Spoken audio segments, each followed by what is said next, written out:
तो आपको काउंसिल का परमिशन लेने का कोई जरूरत नहीं है। आप अपना एमओयू उनके साथ बनाइए और इस काम को आगे बाहर का कंपनी है तो फिर आपको परमिशन लेना पड़ेगा, क्योंकि इसमें कई सारे इशूज हो जाते हैं। भारत में मत्स्य उद्योगी भरपूर सुजोग रहितिबा बेले अनेक युवबंधु आगे आसिले कर्म नियुक्ति मिल पारिबो बोली भारतीय कृषि अनुसंधान परिषदर महानिर्देशक डॉक्टर हिमांशु पाठक मत व्यक्त करिसेंति। नहीं, हमारा आईसीआर का काम ही है नया कुछ करने का, चाहे वो नया वैरायटी हो, चाहे वो नया लाइफ स्टॉक हो, चाहे वो नया फिश ब्रीड हो, नए टेक्नोलॉजी हो। हमारा उद्देश्य केवल इस समय अगर आपको संक्षेप में बताया कि 2-3 उद्देश्य हैं। एक तो उसका प्रोडक्टिविटी बढ़े, दूसरा खर्चा कम हो ताकि उसका प्रॉफिटेबिलिटी बढ़े, मार्केट में पहुंचे, ज़्यादा लाभ हो, और तीसरा जो है कि एनवायरनमेंट के लिए कोई नुकसान ना पहुंचे। तो प्रोडक्टिविटी, प्रॉफिटेबिलिटी और सस्टेनेबिलिटी जिसको हम कहते हैं, ये 3 मकसद को लेकर के हम अभी काम कर रहे हैं। तो हर एक इंस्टीट्यूट इसी दिशा में काम कर रहे हैं। हर एक इंस्टीट्यूट के पास कुछ ना कुछ टेक्नोलॉजी है इस समय। तो ये भी आप लोग समय निकाल करके, अगर हमारा हर एक इंस्टीट्यूट का भी वेबसाइट है, वेबसाइट में सारे टेक्नोलॉजी उसका विस्तृत विवरण जो है कि दिया रहता है।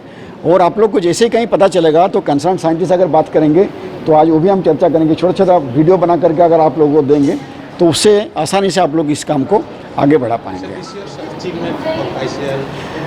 दिस ईयर कई सारे, एक तो पूरा नहीं बताएंगे, अगर आपको हम ये बताएं कि पिछले साल में अगर क्रॉप का क्षेत्र में देखें तो हमने 200 के आसपास क्लाइमेट रेजिलिएंट वैरायटी बोलते हैं उसको। जलवायु परिवर्तन हो रहा है ना, तो उसके लिए ऐसे वैरायटी चाहिए जो टेम्परेचर, हाई टेम्परेचर को सहन कर पाएगा, जिसमें पानी या ड्राउट को सह पाएगा, फ्लड। तो ये सारे फसल के लिए करीब 200 का है। दूसरा क्रॉप में हमारा एक है जिसको हम बायो फोर्टिफाइड क्रॉप बोलते हैं। बायो फोर्टिफाइड क्रॉप मतलब उस क्रॉप का गुणवत्ता ज़्यादा है जो नॉर्मल ऑर्डिनरी वैरायटी है उसके कंपैरिजन में। तो उसका भी करीब 35-36 वैरायटी, टोटल हमारे पास इस समय 87 वैरायटीज़ उस तरह का है। फिर जो है कि लाइफ स्टॉक का क्षेत्र में इस समय लंपी स्किन डिजीज़ का बात अगर आप लोग सुन रहे होंगे, कई राज्यों में बहुत ज़्यादा हो गया। तो लंपी स्किन डिजीज़ के लिए एक वैक्सीन बहुत ही रिकॉर्ड टाइम में 2-3 महीने के अंदर इंडिजिनसली वो एक वैक्सीन, जैसे कोविड का वैक्सीन था, तो उससे भी कम समय में ये लंपी स्किन डिजीज़ का एक वैक्सीन इस बार हमने बनाया पिछले 3-4 महीने के अंदर। और वो जनवरी महीने से लार्ज स्केल में, और उसमें भारत बायोटेक का नाम आप लोगों ने सुना होगा, जो कोविड के लिए भी वैक्सीन बनाए थे, कमर्शियलाइज किए थे। तो हमारी इस वैक्सीन को भी भारत बायोटेक का एक कंपनी है, बायोवेट कहते हैं उसको, उसके माध्यम से लार्ज स्केल कमर्शियलाइज करके वो मार्केट तक जा रहे हैं। सर, ये कब से प्रोडक्शन आरंभ हो रहा है? ये जनवरी फर्स्ट वीक से हो जाएगा इसका सबको। अभी तो ऐसे भी कम से कम 5 लाख से भी ज़्यादा डोज हम दे चुके हैं, हर महीने में देते रहते हैं। लेकिन वो जब आएगा तो वो तो जितने भी ज़रूरत पड़ेगा, क्योंकि उनके पास काफ़ी सारा फैसिलिटी है। हमारे पास जो इंस्टीट्यूट्स है वो रिसर्च के लिए है, ये लार्ज स्केल कमर्शियलाइज करने के लिए इतना बड़ा फैसिलिटी हमारे पास नहीं है।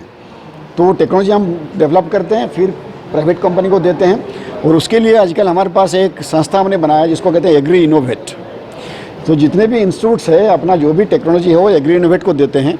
एग्री इनोवेट सारे जो प्राइवेट कंपनीज़ है उनसे बात करते हैं, उनको लाइसेंस देते हैं, उनको टेक्नोलॉजी देते हैं, ताकि ज़्यादा से ज़्यादा वो गांव-गांव तक जो भी कंज्यूमर जहाँ पर है उन तक पहुँचे।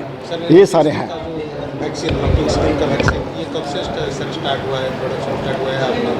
हमारे यहाँ तो पिछले 3 महीने से चल रहा है, लेकिन वो हर एक कई सारे फेज़ होता है उसका। आप वैक्सीन डेवलप करेंगे, उसको टेस्ट करेंगे, फिर उसको चैलेंज करेंगे, फिर आप कंपनी को देंगे। वो कंपनी को भी लाइसेंस लेने के लिए कई सारे स्टेप के माध्यम से जाना पड़ता है। सारा स्टेप आप जो है कि पूरा हो चुका है।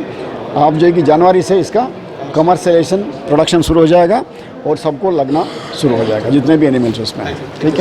संस्थान है सिफा, सेंट्रल इंडियन फिशरीज एक्वाकल्चर जो इंस्टीट्यूट है, ये सारे जो हमारे एंटरप्रेन्योर्स हैं जो नए नए व्यवसाय शुरू कर रहे हैं, तो सिफा से टेक्नोलॉजी लेकर के किस तरीके से अपना बिजनेस को आगे बढ़ा रहे हैं। इसमें 2 फ़ायदा है, 2 क्या कई फ़ायदा है। एक तो जो लोग अपना बिज़नेस कर रहे हैं वो अपना बिज़नेस तो कर ही रहे हैं, लेकिन इस साथ साथ जो बाकी जो कस्टमर है, जो फार्मर है, जो फिश ग्रोअर्स है, उनको भी अपना टेक्नोलॉजी दे रहे हैं। चाहे कोई फिश फीड दे रहे हैं, कहीं कोई मेडिसिन दे रहे हैं, कहीं कोई हेचारी का माध्यम से अच्छे ब्रीड्स दे रहे हैं। और साइंटिस्ट इसके साथ जुड़े हुए हैं। अभी जो है कि हम पूरे भारतीय कृषि अनुसंधान परिषद का माध्यम से इस चीज़ को बहुत ज़्यादा बढ़ावा देना चाहते हैं। हम ये मान करके अभी चल रहे हैं कि जब तक हमारे जो स्मॉल एंटरप्रेन्योर्स, जो स्टार्टअप्स कह लीजिए या एपीओस कह लीजिए, वो लोग और जो फार्मर्स और साथ में हमारे वैज्ञानिक गण जो काम कर रहे हैं, ये तीनों जब मिल कर के काम नहीं करेंगे तब तक जो है कि हम, चाहे वो फिश में हो, चाहे वो क्रॉप में हो, चाहे वो लाइव स्टॉक में हो, किसी में इसको हम बहुत ज़्यादा प्रगति नहीं कर पाएंगे। तो सिफा ये जो इनिशिएटिव लिया है, और मैं इस बार नहीं, पिछले 2-3 साल से मैं देख रहा हूँ कि आप लोग बड़े अच्छे काम कर रहे हैं। हर बार जो एंटरप्रेन्योर्स हैं उनको बुलाते हैं, स्टार्टअप्स को बुलाते हैं, उनको ट्रेनिंग देते हैं और उनका जो प्रोडक्ट का वैल्यू एडिशन कैसे कर सकते हैं, कैसे उनका गुणवत्ता बढ़ाया जाए, कैसे उनका मार्केटिंग स्किल को बढ़ाया जाए, कैसे और लोगों तक पहुंचाया जाए। तो एक बहुत अच्छा मॉडल सिफा ने जो है कि प्रस्तुत किया है और मुझे लगता है कि बाकी संस्थान, कई संस्थान में है, जहां नहीं है वहां भी ये सिफा का जो मॉडल है इसको एडॉप्ट करेंगे, इसको अपनाएंगे और इस काम को आगे बढ़ाएंगे। और आप लोगों को बहुत ज़्यादा धन्यवाद देना चाहता हूँ कि आप सबका मदद हमें चाहिए। जब तक ये सारा चीज़, देखिए हमारे परिषद में हम एक्सटेंशन का काम तो करते हैं, लेकिन एक्सटेंशन के लिए बहुत ज़्यादा इंफ्रास्ट्रक्चर हमारे पास नहीं है। इतना बड़ा देश है, इतने बड़े देश में 14 करोड़ जो कि हम कहते हैं फार्मिंग फैमिली है, तो उन तक पहुंचने के लिए हमारे परिषद तो बहुत ही छोटा सा है। तो आप लोग का माध्यम से ही ये समाचार जो है कि लोगों तक पहुंचेगा और जहां पहुंचेगा वो लोग अगर सिफा को कांटेक्ट करेंगे, बाकी हमारे परिषद के जो बाकी संस्थान हैं उनको कांटेक्ट करेंगे, तो मीडिया का जो रोल है, मीडिया का जो महत्व है वो बहुत ही ज़्यादा है आज के दिन में। और इसलिए आप सब यहाँ आए, इस चीज़ को कवर कर रहे हैं, तो बहुत बहुत धन्यवाद। और मैं यही आशा करूँगा कि समय अगर आप लोग को मिले तो एक जो हर एक टेक्नोलॉजी है, इसके ऊपर भी ये 2-3 मिनट का वीडियो बना करके हमारे सिफा या बाकी जो साइंटिस्ट देंगे, तो उसको भी आप लोग समय समय पे आपका जो भी चैनल हो, चाहे आपका टीवी चैनल हो, चाहे सोशल मीडिया का चैनल हो, उसके माध्यम से अगर बीच बीच में उसको भी आप प्रचार करेंगे, तो हमारा जो उद्देश्य है कि हम लोगों तक पहुँचे, हम किसान तक पहुँचे, 14 करोड़ फार्म फैमिली तक पहुँचे, 135 करोड़ लोगों तक पहुँचे, तो जो है कि हम सफल हो पाएंगे। तो बहुत बहुत धन्यवाद।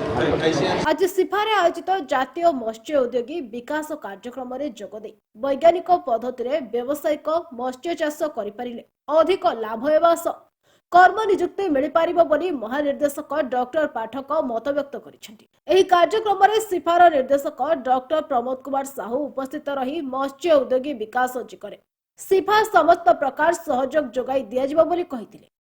आमर ओडिशा रे अपन मान जानछन्ती जे गोटे कृषि प्रधान देश, कृषि प्रधान राज्य जो आमर एग्रीकल्चर होचे आमर मेन बिजनेस।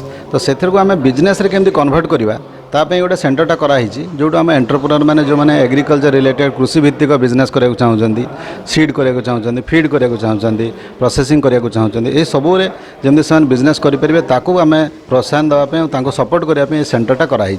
एटा ओडिशा सरकार और भारत सरकार मिलित अनुकूल्य कराई, जहाँद्वारा कि गुड़ाए एंटरप्रेन्योर आमर उद्यमी जो मैंने अच्छे से लाभवान हे। फार्मर्स मान को कौन बेनिफिट हो? फार्मर मानक तो जो बेनिफिट दिया जोटा देखो आमर जो आईसीआर काम है रिसर्च करवा, ज्ञान कौशल बाहर करवा, और ज्ञान कौशल चाषी को पाखर केमती पहुँचवा, यहाँ आम मुख्य काम। ता बाहर जो एंटरप्रेन्योर मैंने जो आसुच्चंदी जो मैंने कृषि भित्तिक व्यवसाय करुँच ताको सपोर्ट करने यहाँ व्यवसाय केन्द्र हिसाब से आम कराई। आ चाषी आम से ट्रेनिंग दिया टेक्नोलॉजी ट्रांसफर कराऊँ, टेक्नोलॉजी कमर्शियलाइजेशन कराऊँ, तेणु चाषी को भी सपोर्ट दिया, एंटरप्रेन्योर को भी सपोर्ट दिया। यहाँ जो इनागुरेसन एंटरप्रेन्योर यहाँ गोटे नुआ फैसिलिटी क्रिएट कराला, जो ट्रेनिंग हो पार, कैपेसिटी बिल्डिंग हो पार, जो बिजनेस मीटिंग गुड़ा कराई पार, कंसल्टेंसी दिया हम, बिजनेस रिलेटेड जेतिक सपोर्ट दरकार सब ये कराहब, से केन्द्रटा उद्घाटन है। कार्यक्रम में ओडिशा, छत्तीसगढ़, पश्चिम बंग, महाराष्ट्र, आंध्र प्रदेश 40 जन मत्स्य उद्योगी अंशग्रहण करी सेमानक मूल्ययुक्त सामग्री प्रदर्शन करथिले। कार्यक्रम में ओडिशा कृषि और वैषयिक विश्वविद्यालय कुलपति प्रोफेसर प्रभात कुमार राउल, जातीय धान गवेषणा संस्थार निर्देशक डॉक्टर अमरेश नायक, सिवार निर्देशक डॉक्टर मृदुला देवी सह विभिन्न कृषि अनुसंधान संस्थार वैज्ञानिक उपस्थित। एही अवसर में महानिर्देशक डॉक्टर हिमांशु पाठक व्यवसाय सम्मेलनी कक्ष को उद्घाटन सह उद्योगी मानक द्वारा विभिन्न मॉडल बुली देखिथिले। एही कार्यक्रम को वरिष्ठ वैज्ञानिक डॉक्टर नागेश कुमार बारिक परिचालना करथिबा बेले डॉक्टर पद्मनाभ राउतराय अन्य वैज्ञानिक माने सहयोग करि। भुवनेश्वर अक्षय दास का रिपोर्ट, न्यूज़ 11 ओडिया।